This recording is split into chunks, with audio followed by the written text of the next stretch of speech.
Good afternoon, Saugeen, and thank you for tuning in for the virtual presentation today. For those of you who may not know me yet, my name is Melissa Snowden, and I am a first-term Saugeen councillor and currently the chair of the Housing Committee. I hope everyone is staying safe through this third lockdown. I know that this pandemic has been really affected everyone over the last year in one way or another, but with the vaccine now available, I hope that this soon comes to an end. Until then, please continue to social distance, wash your hands, wear your masks, and most importantly, stay connected and check on your family and friends. We were really hoping to do this meeting in person back in March. However, here we are again, forced to conduct our meetings virtually. However, the upside to that is that members can view the video when it's convenient to them, and we will keep the commenting section open for 30 days to allow sufficient feedback from community members. Now, before we jump into the presentation on the Housing Strategic Plan, I wanted to provide the community with a few other housing updates. Last Saturday, May 1st, we held our groundbreaking ceremony for the 4 new Habitat for Humanity builds. If you would like to view the YouTube clip, please see the link provided below. This is our first partnership with Habitat, and we are thrilled and dedicated to ensure that this project has successful outcomes. Habitat for Humanity brings communities together to help families build strength, stability, and independence through affordable home ownership. We are very thankful to begin this newfound partnership with Habitat and see this as the beginning of a very long-lasting, meaningful relationship with them. Habitat will be taking volunteers as early as May 10th. Due to COVID restrictions, however, at this time, they are only allowing 10 volunteers per site, and only those who live in Saugeen can volunteer until the lockdown is lifted. So let's rally together, Saugeen, and support our 4 families. If you have some extra time on your hands over the next few weeks and months, please sign up for a volunteer shift through the Book a Shift portal on the Habitat Grey Bruce website. If you don't have access to the internet, to sign up, please call 519-371-6776, extension 3, and leave your details on the automated assistant. Additionally, if you would like to provide snacks and beverages to our volunteers, please contact John McLaughlin, the resource manager, at 519-371-6776, extension 102. To learn more about how to volunteer, please check out the video in the link below.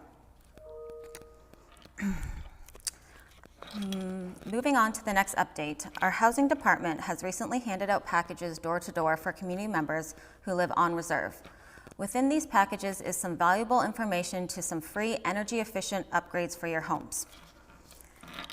The program is called the First Nations Conservation Program, and it's delivered by First Nations Engineering Services Limited and the IESO. The package includes 4 resource materials. One outlines some of the programs, what qualifies for replacement and what doesn't, and as well as there is a application form to access this program.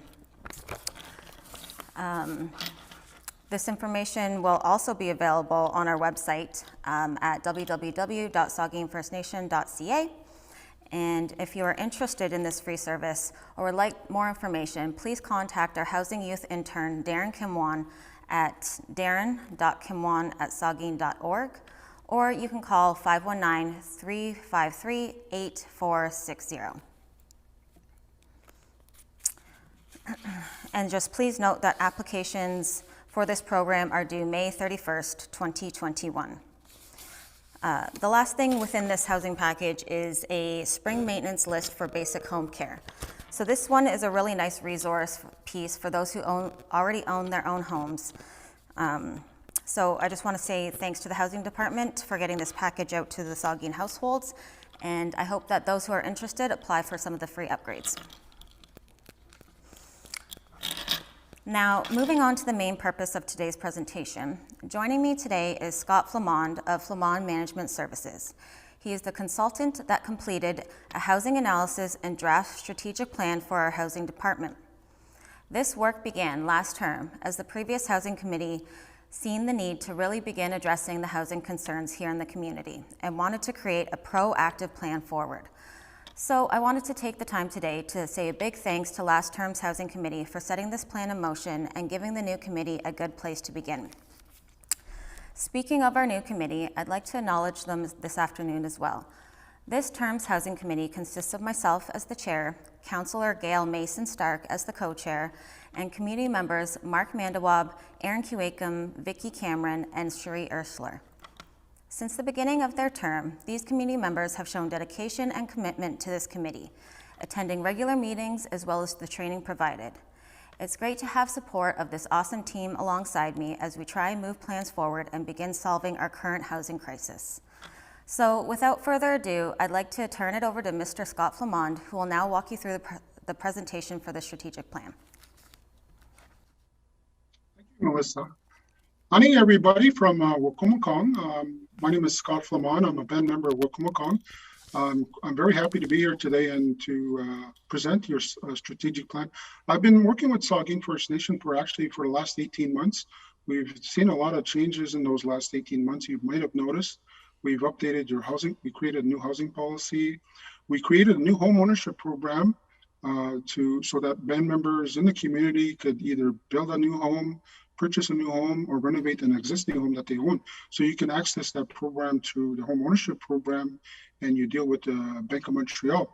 I also provide financial counseling. I'm going to talk about that at the end of my presentation, but I'm the guy, if you've called a person, seen the posters around the community about home ownership and personal financial counseling, that's me you're talking to. I'm the guy who at the other end of the phone. So what I do is I provide counseling services to Saugeen First Nation members in terms of financial counseling. And you don't actually have to be interested in home ownership if you're just want to know why my credit sucks or if I have problems budgeting. I will help you with that. So again, I'm the guy. So we're going to talk about the strategic plan today and do a presentation. We're a little bit behind schedule, obviously, with COVID happening. This was supposed to be completed last year. It was completed, it was just we couldn't roll it out because of the lockdown. But the purpose of the whole strategic plan is to guide the community leadership and the housing committee and the housing department over the next 5 to 6 years. Some of the stuff we talk about in the strategic plan, we have a questionnaire that's on SurveyMonkey. And this is your chance, Saugeen members, to make a contribution to our strategic plan to plan your future. So we ask a number of questions that we need to get kind of some results from the community and what their thoughts are. For example, we're going to ask a question on arrears, what type of housing we're going to have, how many houses are we going to build a year, what type of renovation program should we have? All these questions are going to be finalized in the final strategic plan and hopefully move the community forward. So it'll be a blueprint for the future. And it's great too, because a lot of exciting things are happening in your community right now. If you probably noticed with Melissa's update that they have the Habitat Project. I'm helping with that as well. I'm very proud to be assisting First Nation with that. We're also looking at doing more CMHC projects in the future. CMHC is kind of new to your community, but it's a program that's been widely used by a number of First Nations across Canada. So I work with about 40 First Nations across Canada, from Newfoundland to Vancouver Island, and it's typically the common issues with most communities is obviously maintenance issues and rental arrears. So again, those are the top things on our list, but we're going to talk about other things. So one of the things we want to do in Saugeen, we want to have a sustainable housing strategy. What does that mean? Well, we want to have a housing program that stands on its own, which means that all the revenue coming in from all our housing services is enough to pay for all the bills, including operating funds. So right now we're not there, but we'll get there close. So what does that mean? That means we need to develop a rental regime with little or no arrears. What does that mean? That means we get people paying rent regularly and on time. And we want to decrease the dependence on members on Saugeen to provide maintenance and renovations and shift more responsibility to members. So we're not saying that Saugeen is not going to do any maintenance. It's just that we're going to be a little bit more strategic in our thinking and how we manage these repairs and maintenance. So some of the things too we're looking at in our strategy is educating band members on some of their basic responsibilities. For example, you know, when you get a new apartment now, we're going to have move-in inspections and we're going to do mini maintenance workshops. For example, we're going to show you, this is how you reset the breaker. This is how you change a stove element. This is how you change a furnace filter. This is how you clean out your HRV, clean out your grills, and teach you about housing maintenance. Like, don't hang blankets on windows. That's a common feature in a lot of First Nations. That's actually one of the biggest, I guess, causes of mold is actually blanks on windows, and that's all about education.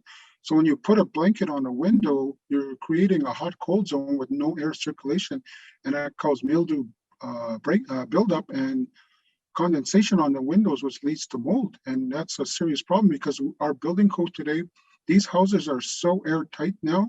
It's very important that there's ventilation and proper airflow. So that's why we want to educate members on their basic responsibilities. So we'll train members on how to do some of the basic responsibilities for maintenance.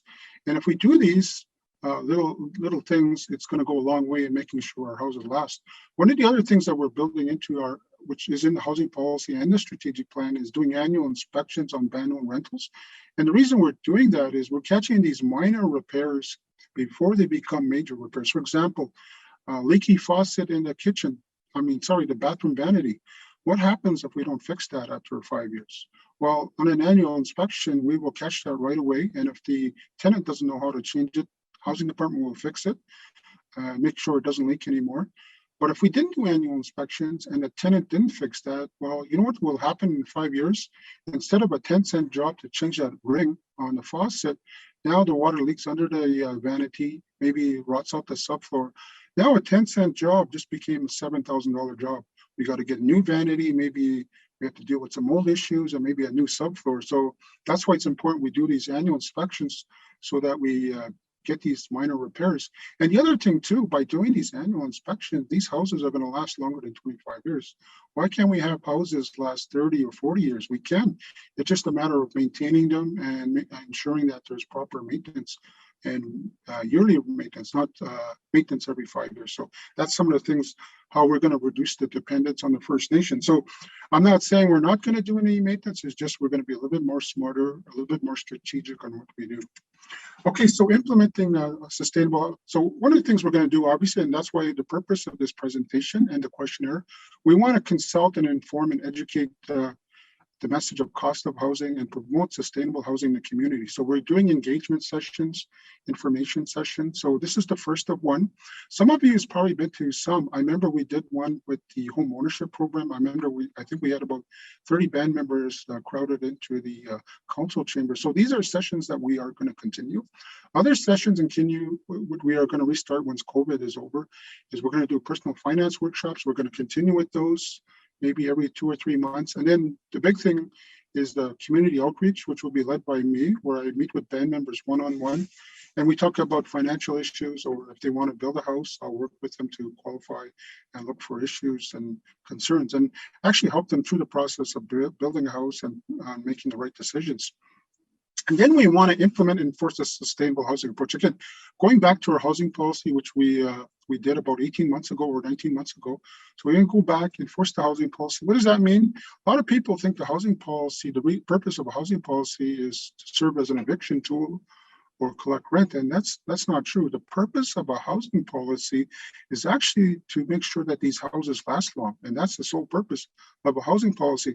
Every major issue I hear about First Nations housing, deferred maintenance, rental arrears, construction problems, I could link back all the time back to the housing policy. So not properly enforcing or following your housing policy. So these are issues that we're going to fix. And, looking to the future, we hope to fix a lot of things and continue to improve the housing in Saugeen. That's our sole purpose. And then we want to go back to monitor stage 2, again, make adjustments, what worked, what didn't work. Was our arrears policy too lenient? Was it too hard?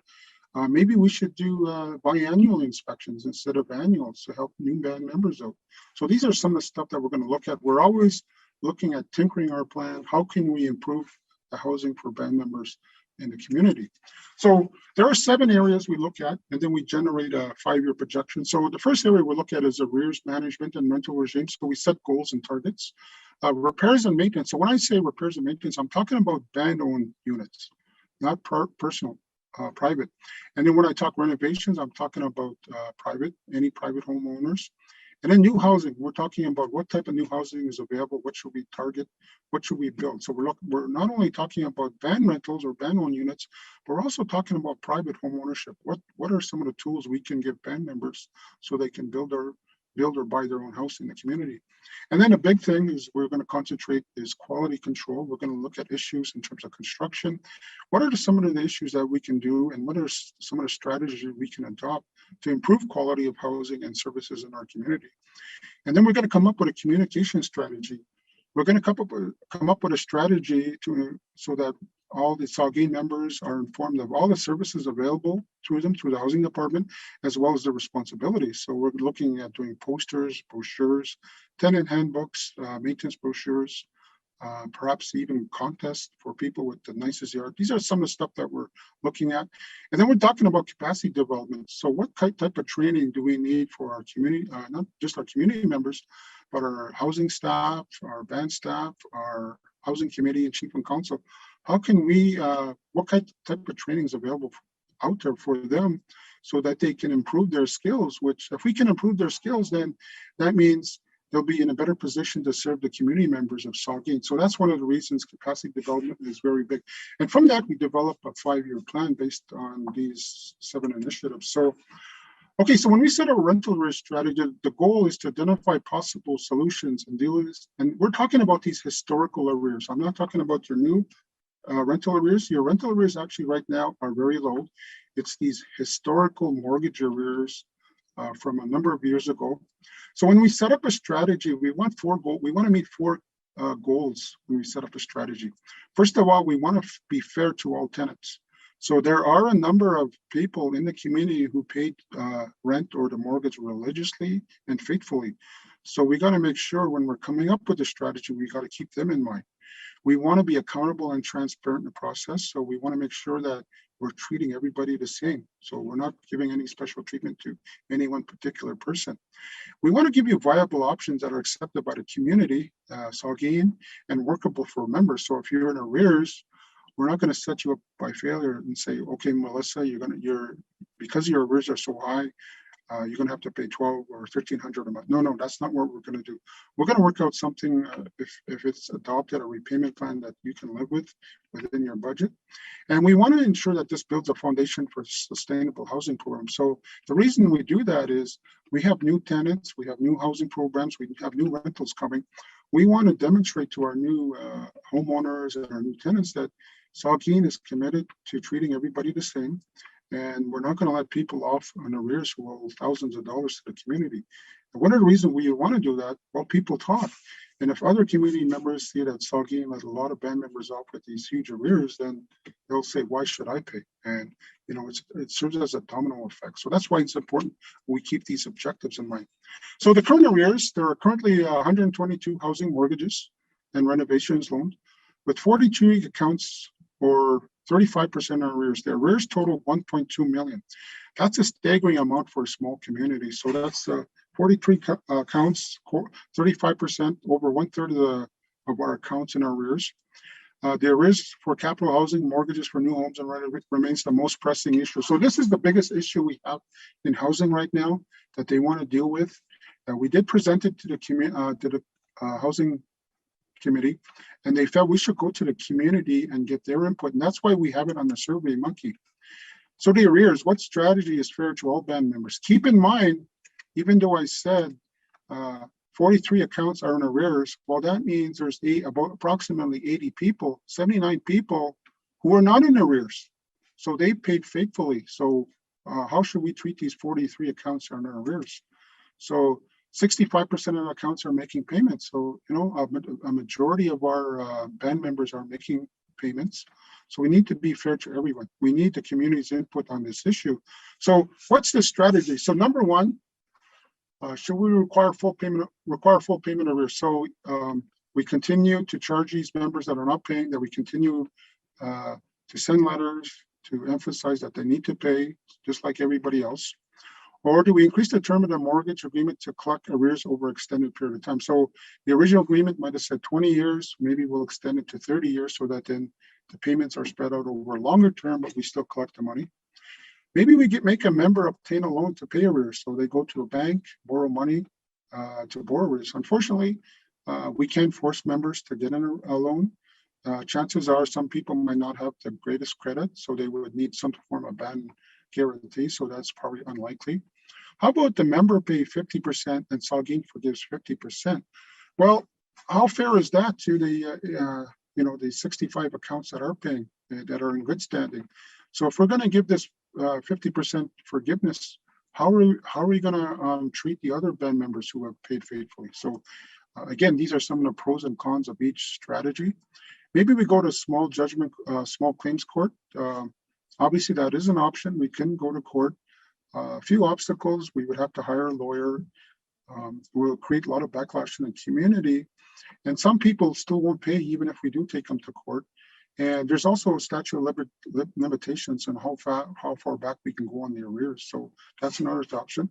How about we report arrears to collections agency? So that means Saugeen would have to sign up with Equifax or TransUnion and report these accounts on a monthly basis, and it would probably ruin people's scores, because when you go on mortgage arrears, or you go into default, or if it goes into collections, you automatically lose 90 points on your credit score. I know that because I'm a personal financial trainer, as I said in my opening remarks, and 90 points off your credit score is a big deal. You can go from good credit to bad credit overnight. So the pro of that, again, we can't force people to pay. It's a third party that would be doing our collections. So it wouldn't be the band office that would be calling you. It would be a third party calling you every week, even calling you at the office where you work. So these guys are professionals, and that's all they do every day is chase these old debts down. So that was something we considered. The con is, again, there's going to be some community backlash. We may ruin our lives because we'll be ruining credit. Maybe we negotiate a fixed amount based on the amounts owed. Okay, so maybe if you owe between 50 and 75,000, we want you to pay 500 over the next 5 years per month for the next 5 years. We're not going to get all our money back, but at least we'll get something back, and then we'll let you go. Maybe that's a possibility. But again, going back to our strategy, our goal of the strategy is to treat everybody the same. We're not treating everybody the same because these few people that are in arrears are getting off, and we've had people who paid off their arrears faithfully. And number 8 is not our favorite one: do nothing. That means we just let the arrears go. Again, it's the pro of that is less administration. We get rid of a big headache in housing. But the con is we're not treating everybody the same. Again, we're going back to that issue of 35% of the people are not paying. They're getting off the hook, while 65% of the people who had these mortgages are paying faithfully. So on the survey that we sent out, consider when you're picking which strategy you think Saugeen should adopt of these 8 strategies. Keep in mind, we're only dealing with 35% of the payments. These are 35% of the people are not paying, and 65% are paying. So when you decide which option we should adopt, keep that in mind. Say, if I'm paying faithfully, why should that guy get off? So again, keep that in mind.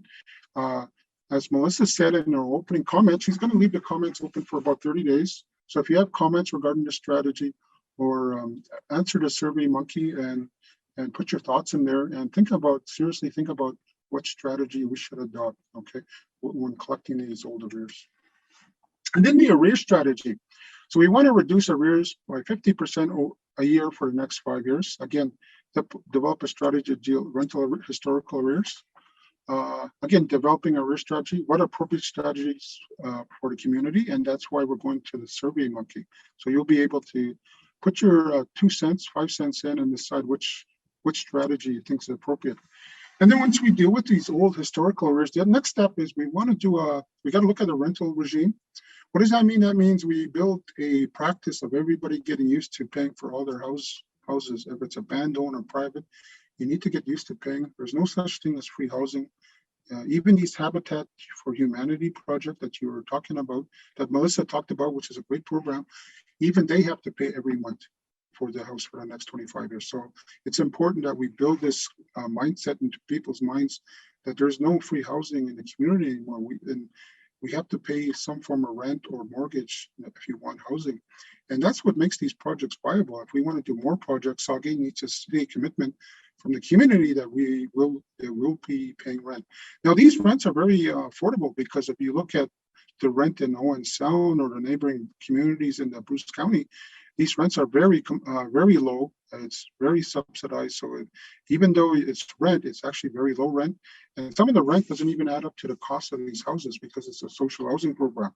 So Saugeen believes in early intervention in cases of non-payment of rent and assistance to tenants to make full recovery. So we want to do early intervention. We're not going to tell you 90 days after, hey, Scott or Melissa, you haven't paid rent in 3 months. No, you're gonna be told, within 10 days when it's due, Scott, why haven't you been paying rent? We're going to send out letters, send out notices, maybe call you, set up meetings. And notice the last sentence, we said assistance to tenants to make a full recovery. So we don't want to evict anybody. That's not our goal of this housing strategy or the housing policy, as I stated in my opening comments. Our goal is to help you. If you're having financial issues, if you're having budget issues, if you're having other issues like you lost your job, whatever, we don't know what's going on in your life. It's important if you are having issues that's creating difficulty for you to make these payments or make ends meet, you gotta call housing. Once you call housing, these notices stop, right? We don't send no more notices out. Now we know that you're in trouble and we're going to help you. So that's why we built a lot of flexibility, not only into our strategy, but into our housing policy, because our goal, again, is to work with community members. So it's important that you work with housing. And if you lost your job and you're looking for another job, you may not have an income.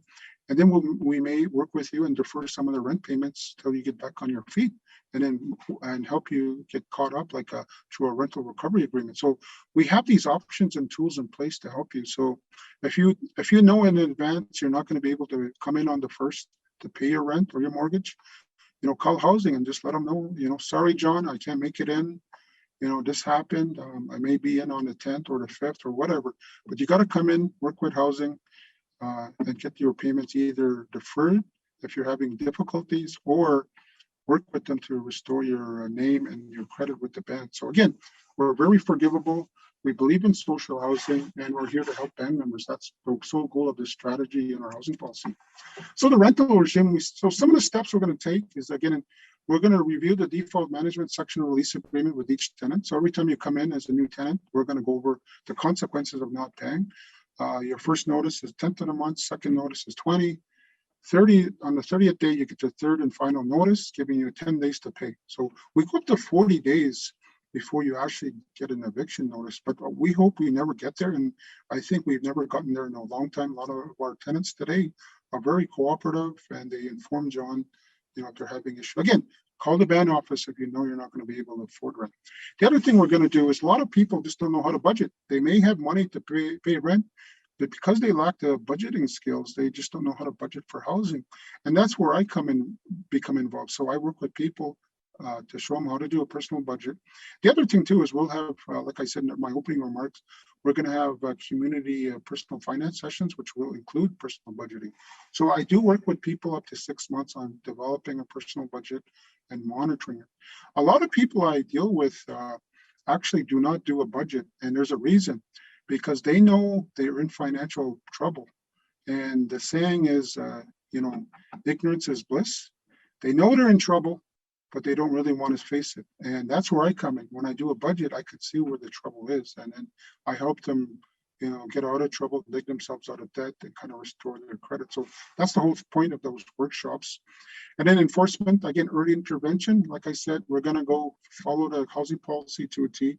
It's in your lease agreement. It says 10 days. We're going to send you a letter. Scott, why haven't you paid? Please come into the band office immediately. 20 days, 30 days, so forth. Hopefully, we don't ever get to that 40th day where we're doing an eviction notice, because again, that's a very stressful time for you and for the band office staff. They don't want to evict you. So it's important that you work with us and contact John. The other thing we want to do is, prior to you even applying for a house or even the mortgage, you got to do an affordability analysis.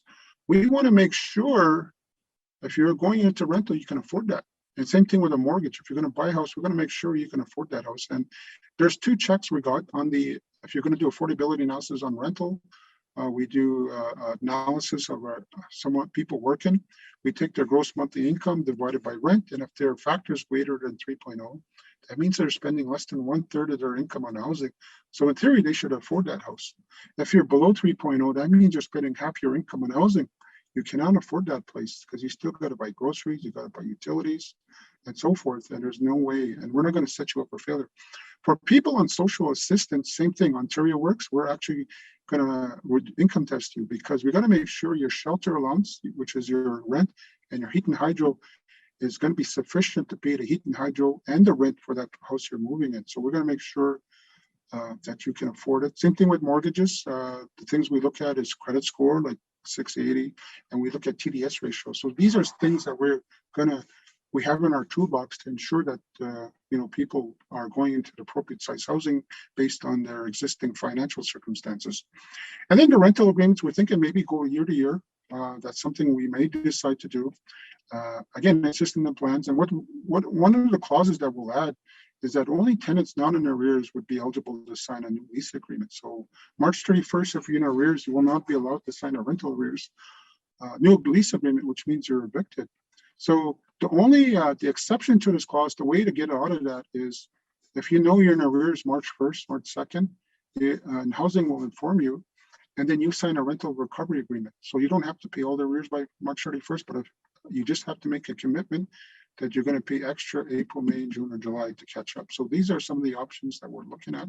Some people believe that's a good option because I have this kind of clause in a number of my communities I work with. A lot of people thought there was going to be mass evictions on March 31st. It didn't happen. So housing's got to call people and say, Scott, you're in arrears March 1st. This clause kicks in March 31st. If you're in arrears and if you haven't paid the debt or you haven't signed a rental recovery agreement, you could be evicted April 1st. So these are some of the stuff we're thinking of. And if you have any concerns or comments about that particular clauses, write them down and let us know. Okay, so repairs and maintenance. So I'm talking about band rentals.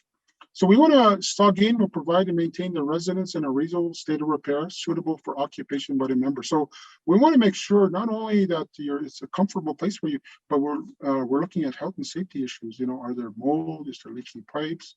Is the roof leaking? These are the things we want to watch out for. The member must take necessary steps to repair damage to the housing unit caused by actions or neglect of the tenant on the housing unit. So the other thing about sustainable housing is we're going to develop an approach that is willful damage. If the tenant caused the damage, if you kick down your door, punch a hole in your wall, bust your own window, and you can't afford to fix it, housing will fix it. Will fix that door, fix that window, but they're not going to expense it. They're going to set up a receivable. So if Scott, I'm a tenant, I'm a band member, if I bust my window, punch a hole in the wall, or I kick down my door, and it costs $600 to fix, and I tell housing I can't afford that, well, housing will fix it because it's a ban-owned unit. We have to fix it. But that $600 is not going to be expensed out. We're going to set up a receivable. So now, Scott, your rent is $300. Well, now it's $400 for 6 months. You're going to pay your regular rent plus an extra $100 to that door. Because, it's something, an expense we cannot afford for, again, willful damage. Again, that's the whole sustainable housing approach. The other thing, too, we built into those annual inspections. So we're going to review tenants' responsibilities during rental agreement. We're going to tell you exactly what you're responsible for: cutting the lawn, shoveling the snow, maybe cleaning the air, changing the furnace filter, making sure your vents intakes are all cleaned up. Stuff like this, we're going to make sure that you're responsible for. And then on the move-in inspection, like I said in my opening remarks, we're going to do mini maintenance workshops, show you how to reset the breaker, how to plunge a toilet, how to change a stove element if we provide appliances, and maybe even how to fix a tap if one's leaking. So we'll show you some minor maintenance tips so that you don't have to call housing every time there's a minor repair. It's something you could try to handle on yourself. Because the other thing too is we're also want to steer people to home ownership. So once you're a homeowner, you cannot call housing anymore to fix. So this is kind of a skill you should learn when you're young and through a rental program. And that's something you could take with you for the rest of your life if you become a homeowner. And then we want to, again, enforce the housing policy, like I said, tenant-related damage. And then the big one, annual inspections and redevelopment of a maintenance plan. So a lot of people, what does that mean? That means on band-owned rentals, we're going to do annual inspections. We're going to come to the houses once a year, probably in the summer, because we don't do these in the winter. We do them in the summer or the fall or spring. And we just do a quick inspection of your house, look at noting the minor repairs, and then prioritizing. Any health and safety issues we're going to fix right away. And then we look at we prioritize the repairs. Not everything's going to be repaired. For example, a chip floor covering is not a high priority. But something that may cause mold, for example, if we see mold somewhere, that would become a health and safety issue. If we see water leaking somewhere, that's a health and safety issue we need to repair right away and make sure it doesn't happen again. So again, it's all prioritized based on what's important. We look at health and safety, what needs to be repaired within a year. The other questions we ask is, if we ignore this repair, will it cause more collateral damage? That's how we kind of prioritize things. So if it causes more collateral damage to the housing, we're going to definitely repair it right away. So these are kind of the definitions. When inspectors come out there or housing people come out there, that's what they use as a kind of a rule of thumb. And then anything cosmetic is kind of low priority, very low. As a matter of fact, we probably won't even do any cosmetic repairs unless it's absolutely necessary. Sorry. Again, so some of the things that were strategies is tendering out and service contracts. So maybe our furnace contracts, we can tender out all the units. Doing economies of scale. So what does that mean? Well, let's pretend we note that one of our band rentals needs a roof fix, and maybe 4 other band rentals need a roof fix. So what happens is, instead of tendering out one roof to a contractor, we'll tender out all 5. We should save money per unit. You know why? There's 2 ways a contractor makes money. So if I give him a quote for one roof, he's got to make money on the price. So the price will be high on a per unit. But if I give him 5 roofs, then he's going to make money on the volume. So the cost per roof should drop. And so it's actually more economical. It makes it more affordable to do all 5 at once. Then the other thing we're thinking about is standardization of fixtures, equipment, appliances. So no custom windows, no custom doors, all the stuff that we put in your house, the rental, we should be able to travel to the local hardware store and pick it off the shelf. For example, taps, toilets, windows, doors, they should all be standard. Any equipment should be standard stuff we can buy off the shelf locally. We don't have to order from Toronto, or it will take 6 or 8 weeks to deliver. So that's why we need to standardize. Again, doing preventive maintenance, again, cleaning the furnace filters, cutting the lawn based on what the tenant does and what the band does.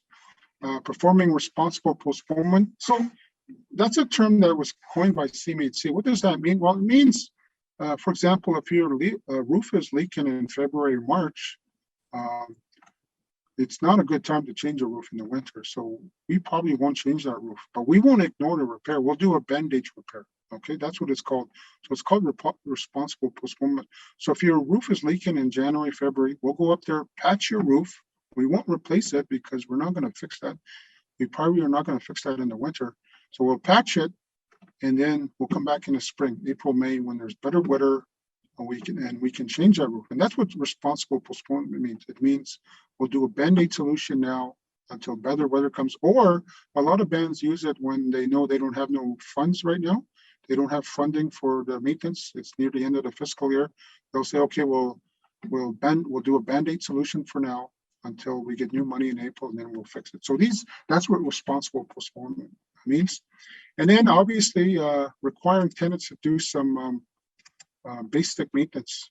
Again, that's true training. Again, true to move in. The tenant handbook, we may offer workshops where people can come in the evening, and we do have trainers available in Ontario and through CMHC where they come in an evening, and people learn how to do minor repairs, change the tap, repair drywall, doing small repair jobs, doing a small electrical work that's not dangerous. So these guys will come in, give you some basic home maintenance tips and show you how to do stuff so that you're not always calling housing. And if you're a homeowner, then it's actually a good thing that you would benefit from. Okay, so let me get it back here. I'm a little bit ahead, sorry about that. So that's for, again, the other thing for band rentals, these are non-CMHC, so you have the CMHC and band rentals. So we're going to look at some sources of revenue is RAP, residential rehabilitation. We're looking at IS. They do have programs available to IS for renovations. Obviously with rent, that's one source, shelter loans. And then there is a program for elders over the age of 65, which they can tap into. And it deals with mobility issues so that the elder can stay at home longer. So it makes them more independent. For example, wheelchair ramp or handicap bathroom or grab bars, stuff like this, so that the elder can stay at home. These are some of the stuff that's available to some of our band rentals.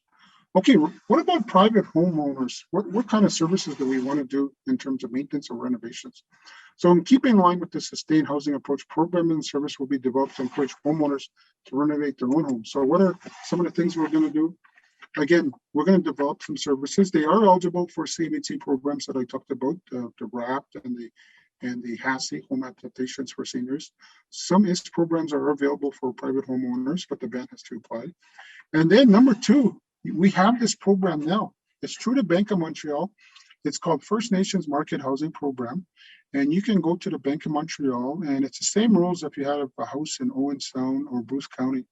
You have to have credit score, you have to have income sufficient to pay a mortgage. So you can, under the home ownership program, you could build a house, you can purchase a house in the community, or if you're an existing homeowner, then you can renovate your house. The great thing about this program is the band's not going to tell you what to repair, because this money is your money. It's coming out of your bank account and you're making the loan payments. You decide what you're going to be fixed in your house, right? It could be all cosmetic. At the end of the day, you're only limited not just by your imagination, but by what you can afford. So again, the sky's the limit on that. Again, based on affordability, and I believe the renovations are about 75 or 100,000. And then there are bank lending programs, other that you could look at, the bank could look at, like RBC is another lender that they could look at. And then there's the Section 10 Ministerial Guarantee Program. Every band in Canada has number 4. Okay, it's called the Ministerial Guarantee. That's where the band guarantees the loan. The only problem with this is a long process. The other thing too is if the band forgets to send in a report to ISK for whatever reason or whatever program, nobody gets a Section 10 Ministerial Guarantee on the reserve. Doesn't matter if it's one report is missing, they'll hold up all these loans. Under First Nations Market Housing Program and the bank lending program, that doesn't happen. It's all based on the strength of the applicant, not the guarantee. Okay, that's one of the key success factors of that program. Okay, so we look at housing density, and what does that mean? Well, we kind of figure out, how many people on average, how many people on reserve, and based on the population and existing houses, how many houses do we need to house our current population? So we have a current population of 792. We have a housing, now the great housing density that you want to hit is about 3.0 or higher. Now 3.0, it means that on average, half the houses, there's less than 3 people, and then the other half, there's more than 3 people. So for a population of 792, we need about 264 units. Currently, we have 185 units. We have 20 abandoned units, so we have 165 livable units. So if we look at the housing required, we need 264 houses, and we only have 165. So our housing shortage is 99. Okay, if we do nothing for the next 10 years, that housing shortage goes from 99 to 147. And then our housing waiting list actually confirms this. Our housing waiting list in 2020 was 71. So you could see this calculation is very accurate. It actually almost matches the housing waiting list. That means we need about 99 houses to satisfy everything. So what are some of the programs we can develop to accommodate this? So again, we're going to build rentals and programs to encourage home ownership. And again, in keeping in line with sustainable housing approach, a home ownership program will be developed for members who can afford to build their own homes. So again, the home ownership program is not for everybody, unfortunately, because you do need income, you need to have a job, and you need a credit score and a good credit history to show that you can pay your bills to get into the program. And then the band rentals is for social housing, people who may not have the credit or the income to pay a mortgage. So that's why we're always going to have rental housing no matter what, because we do have people in that situation that are on social assistance that are not eligible for home ownership. But people that are working, have good incomes, and they want to live in the community, we've created a program for you. Okay, so some of the stuff we're looking at is CMHC Section 95, and actually we've started. Melissa was talking about that through the Habitat for Humanity project. It's actually a CMHC Section 95. It's a collaboration really between CMHC, Saugeen, and Habitat for Humanity. And then we're looking at rent to own. We may look at rent to own. These are non-CMHC projects. That's something we may, where the band builds the houses and then we rent them to band members on a rent to own basis. Now, because there's no CMHC involvement, so the rents are going to be a little bit higher than a rental, but lower than a mortgage. So it's that mid-range that we're looking for people who don't necessarily need social housing, but at the same time, for whatever reason, can't get into private home ownership. So this is something that we're considering. Then number three, obviously, there's that First Nations housing program that we've been talking about. So that's where the band member, you get your own mortgage. The only thing that band's going to give you is a guarantee. And by the way, we're not going to tell you what to build. You decide what you're going to build. You're going to buy your own plans. You're going to get your own contractor. You're going to make sure the project works for you. The only thing that the band's going to ask is whatever you build or renovate, it has to be to code. So it has to be built to either National Building Code or Ontario Building Code. So we'll look at that. And then obviously there's bank lending programs. There's a Section 10.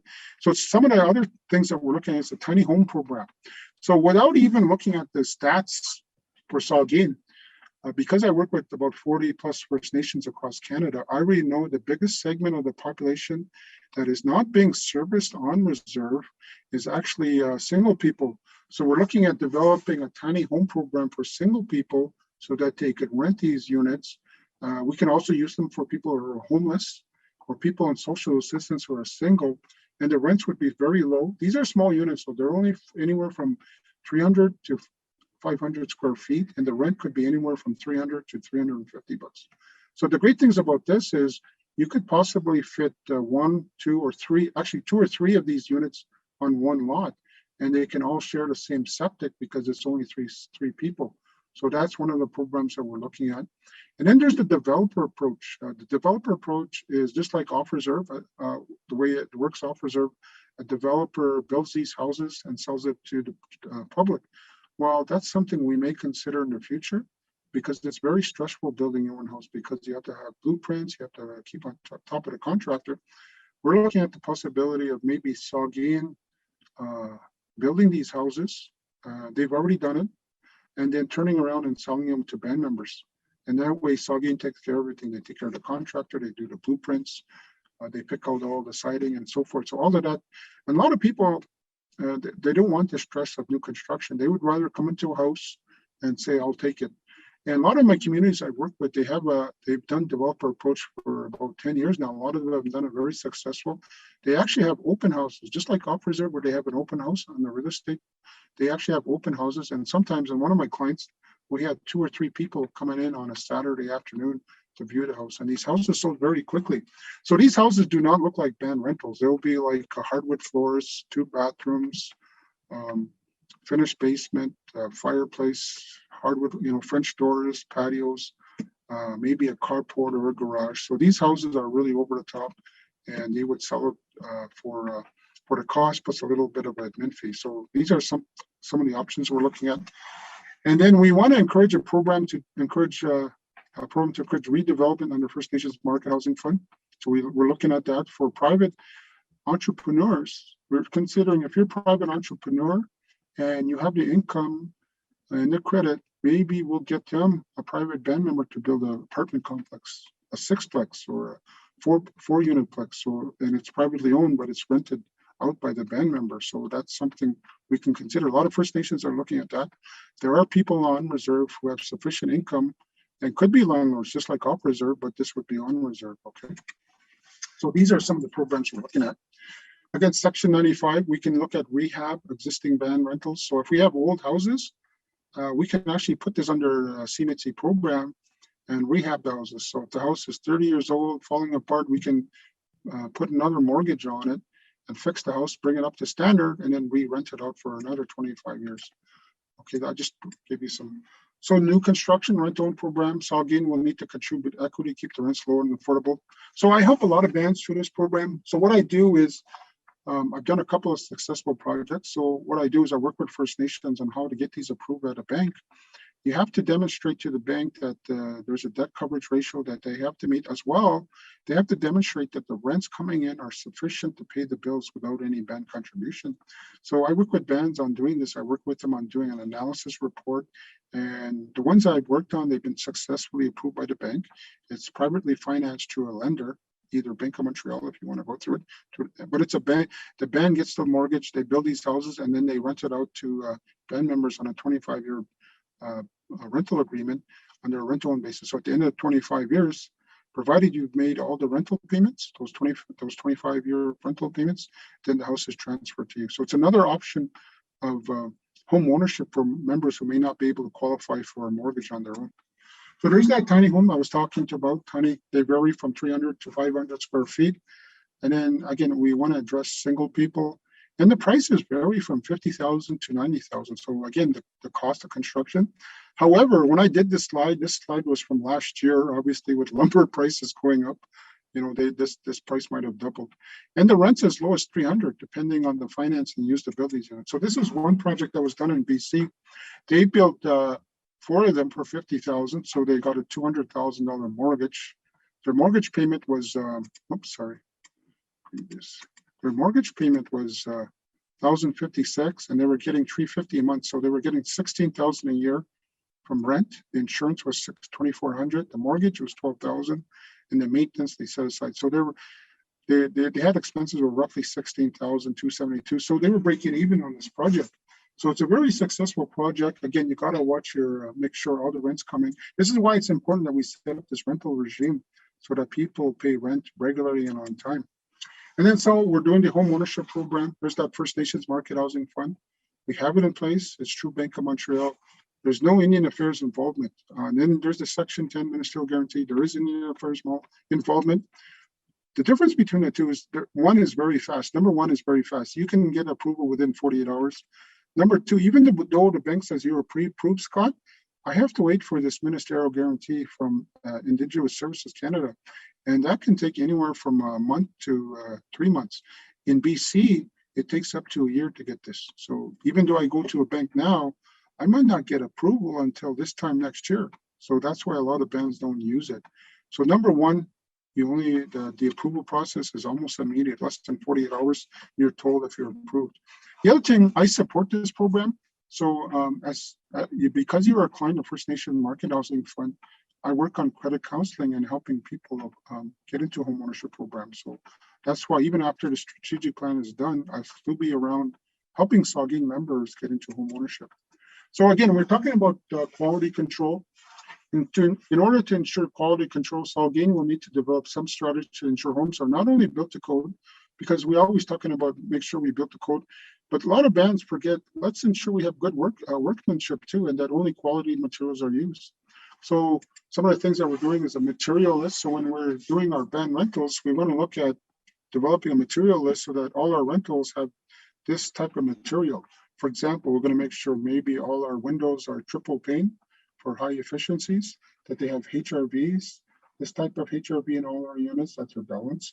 And then the faucets, like I said, I'm not joking. You get what you pay for in faucets. If you go to the Canadian Tire and buy those cheap plastic faucets, they're going to be leaking within a month. We want to buy the expensive name brand, high quality faucets for all our plumbing fixtures. They cost a little bit more, but you know what? They're going to give us less grief and headache in the future because if they're installed properly, they shouldn't leak. Then possibly we may look at building bylaws. Building bylaws means it would not just only apply to band rentals, but private homeowners too. So these are bylaws that couldn't be enforced by the band, and ensures, again, a bylaw is not there to be an obstruction. It's there for a reason. And normally building bylaws could specify that any structure has to be built to code. Could talk about how much frontage you get, and all of this would be included in the bylaw. So that's something we could look at. And then obviously the big ones is inspections. We want to make sure there's inspections before construction, during construction, and doing the final. So all of this is done, in steps, at least 6 inspections during construction, maybe 2 or 3 during renovation. So we want to make sure we send a qualified inspector in there to monitor work. Not only are they going to monitor for progress and compliance to the code, but we want them to monitor for workmanship, that there's no cracks in the walls, that the cement's properly purged, that the paint's being applied evenly and there's no leaks, that the plumbing's done correctly. So it's important that we look at not just code compliance, but workmanship is very important as well. And then we're going to develop a communication strategy. So how do we develop some of the strategies we're going to adopt to keep tenants and members informed of the housing programs available and their responsibilities? So housing newsletter, maybe some incentive programs like we'll have contests for cleanest yard or nicest lawn, maybe even a barbecue, or maybe a non-monetary if you pay your rent consistently for 12 months on time, and then maybe we'll enter your name into a draw for something. Again, issuing tenant statements so tenants are aware of their balance and it's seeing that the rent's being applied to their balance. And then we're going to do the home ownership and personal finance workshop. So we're going to set that up. Then we're looking at doing their tenant handbook and a tenant maintenance manual. And then we're going to use all kinds of platforms like social media, the band's Facebook page, internet page, emails, so that we can email members some of the stuff that's going. And then obviously we're going to go the traditional road, which is posters.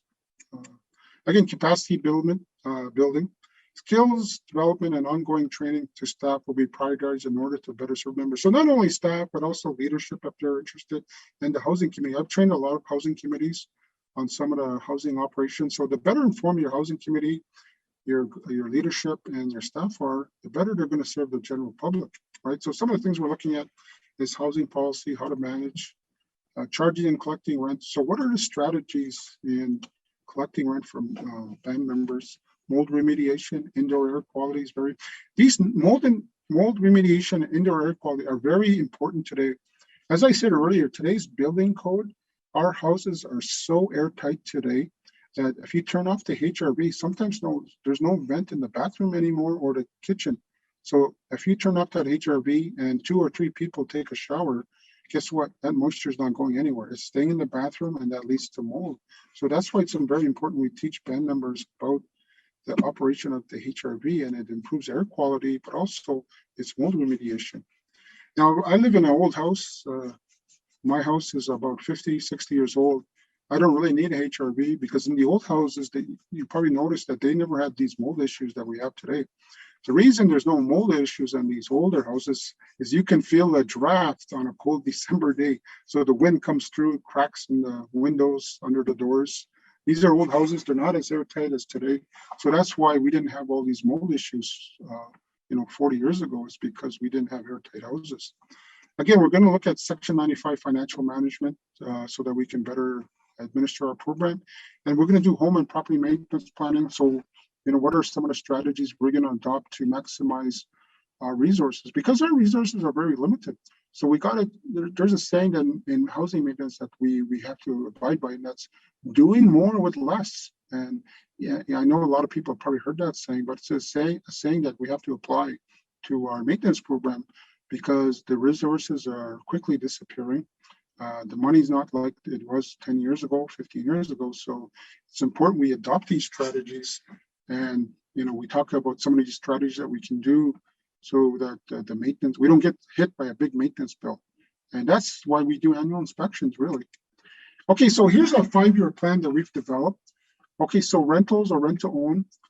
In 2021, we're planning 8 new construction projects. 4 are underway right now. Melissa was talking about that one before Habitat.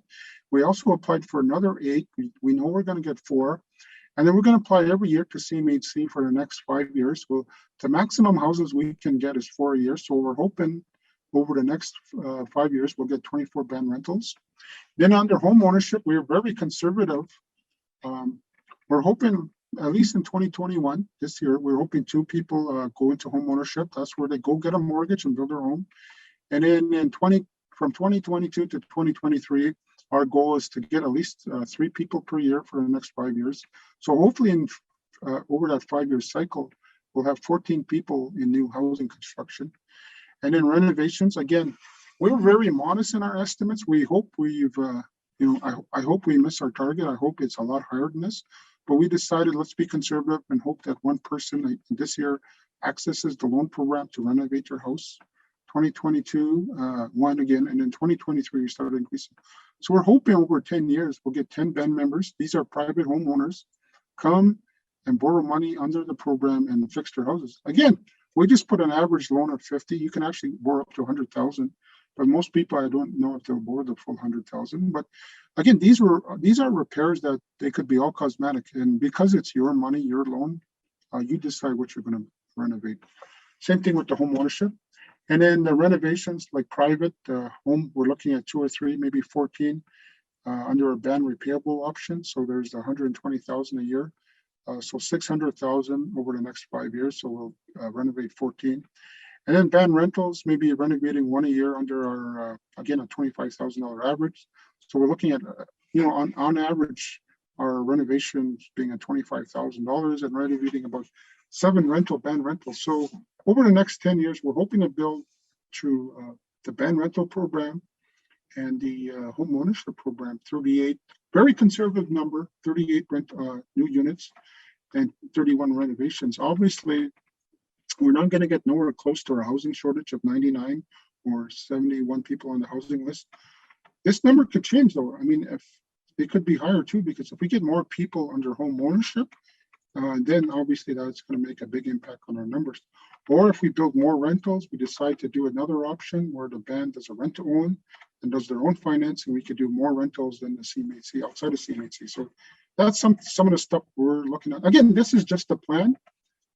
We're very conservative in our estimates and hoping, if we can hit this plan over the next 5 years, I think that's a great thing for the community, because the housing program was very stagnant for the last 5 or 6 years. So it's important that we grow. We do have service lots available. There's a couple of subdivisions, and I think there's a lot of room for growth in the community. And I think it'll be great for the community, especially under home ownership, for people to own their own homes. And with the way rents going off reserve, it's going to be very attractive to come back home to live in the community, because the rent's going to be a lot lower. Or if you want to do home ownership, again, the mortgages, we're at historically low interest rates, lowest in a generation. So that means if you borrow 100,000 today at today's interest rates, you're only paying about $420. So if you want a $200,000 mortgage, you're talking about $840, and then a $300,000 house will cost you about $1,200. Again, that's very affordable in terms of what you can build. Okay. So again, home ownership outreach is now available. Members can get a mortgage, build a home in the community. You pick design, cost, and builder. This outreach is, I work with you, like I'll give you this new budget worksheet, and we'll figure out what your costs are, what you think they are, based on, I'm using $275,000 a square foot right now, because I think it's a lot higher. So 1,000 square foot house, 275 will cost you 275.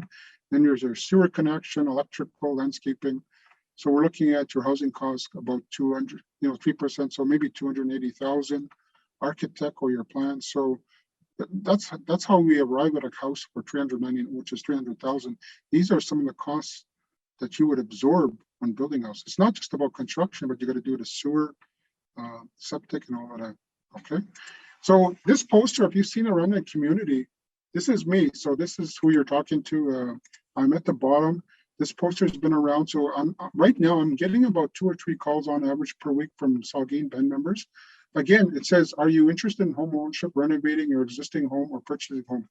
On the second question, it says, do you need financial counseling? So you could tell your community, other community members, that you don't have to be interested in home ownership or renovations. If you just want to know about credit, if you need credit counseling, if you have debt collectors chasing you, or if you have credit issues, I'll work with you, or if you need help budgeting. So about half the people I work with under this outreach program are not interested. They're just, they're having some form of financial difficulty, either with their credit score or just, living costs. So I help them develop a budget. So, okay, so that's about it for me today. Hopefully we are going to have another workshop again. Hopefully, I don't know when it will be. Hopefully it'll be in the community, and I'll be able to meet with members. Again, the other thing that we're going to do is we're going to have the outreach program in the community once COVID, obviously I'm hoping this COVID is going to go away by early fall or whenever. And what we'll do is have the outreach right in the community, so that band members can meet with me in a private office at the band office, and then I provide counseling. So thank you. And that's about it for my presentation. Great. Thank you, Scott, for that presentation today. Your knowledge and input thus far has been really invaluable to developing the strategic plan, so we really appreciate that. So if you're interested in being put into the door prize draw, if you could please leave your name in the comment section below, your name and number, as well as if you'd like to double your chance to win a prize. You can also go to the SurveyMonkey link down below as well and complete the housing survey there. It will prompt you to, at the end of the survey, leave your name and number there again. So that will allow you to have 2 ballots into the draw. And we are drawing for 2 $100 gift cards, Visa gift cards. So that is it from us today. Thank you for tuning in, and be safe, be kind, and bon appetit.